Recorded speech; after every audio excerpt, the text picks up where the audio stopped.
I want to apologize to all the fans, supporters of Liverpool Football Club for the disruption I caused over the past 48 hours. The announcement of the European Super League in April 2021 was a stark reminder that being rich does not guarantee success in football.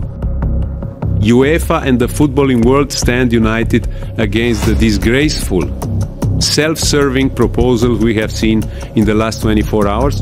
The proposed breakaway league was backed by some of the wealthiest clubs in Europe, but it was met with fierce opposition from fans, players and officials who argued that the European Super League threatened the very foundations of the sport. We're going to look at everything that we can do with the football authorities. As the controversy unfolded, it became clear that money alone could not buy the loyalty and passion of football fans, or the competitive spirit that defines the game.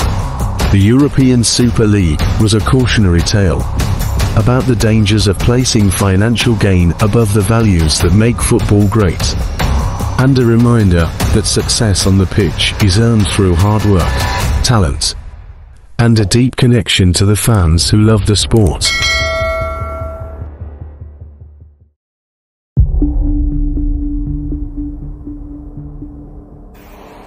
Well, the fallout continues from this proposed European Super League. It's not a sport when the relation between the effort and the success, the effort and reward don't exist. So it's not a sport. If some elect to go their own way,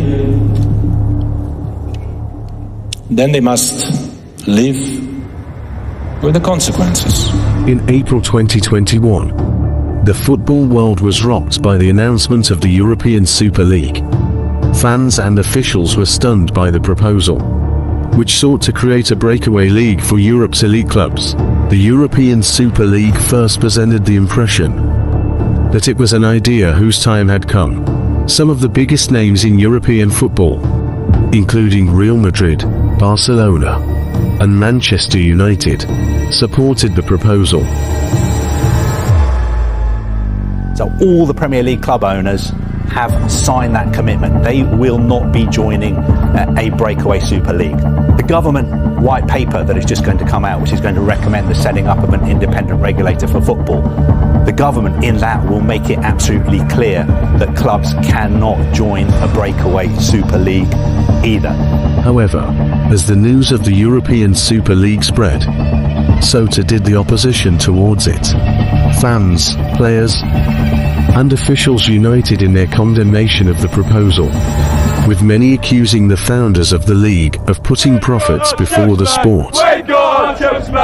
Absolutely amazing. It was absolutely heartbreaking that we ever considered going in this league, to be honest. I was in Munich when they won the Champions League, and this is better than that. I'm so happy we're saving the Premier League and we're saving English football, and I'm so happy about it.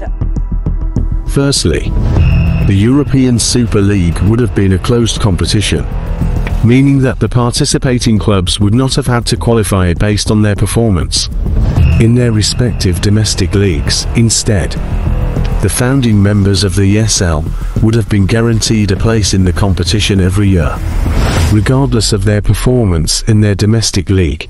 How can it be right to have a situation in which you create a kind of cartel that stops clubs competing against each other, playing against each other properly, and if necessary, in order to protect that principle of competition, we will seek, as I said to those bodies earlier on, we will seek a legislative solution.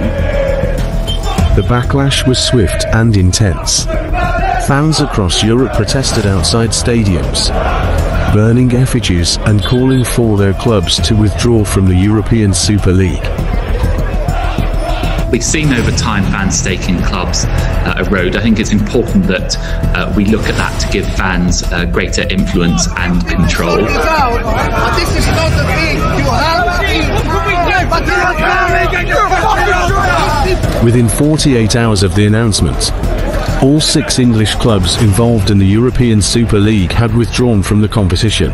Manchester City was the first to go, followed by Manchester United, Liverpool, Tottenham, Arsenal, and Chelsea. Other clubs soon followed suit, with AC Milan and Inter Milan withdrawing from the competition.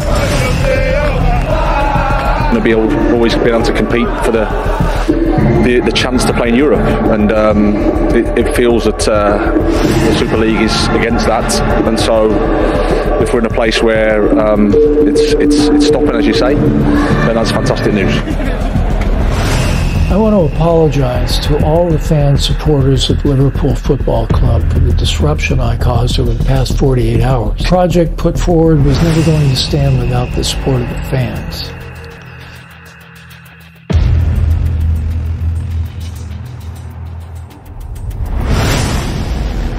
The collapse of the European Super League was a triumph for football fans and for the sport itself. The proposal was viewed as an attempt to create a closed shop for Europe's richest clubs and to undermine the principles of meritocracy and fair play that underpin the existing system of domestic leagues and competitions. As the dust settles on the controversy, questions remain about the future of football. The proposal highlighted the financial pressures facing elite clubs, as well as the power dynamics within football's governing bodies. However, for fans, the collapse of the European Super League was a clear victory. It showed that the power of the footballing community was greater than the greed of a few wealthy owners. It reminded us all that, at its heart, football is a sport for the people, not for the profit margins. Effectively, what they want to do is replace one cartel with another cartel. So instead of UEFA running the game in Europe, they want it to be run by Real Madrid, Barcelona and Juventus.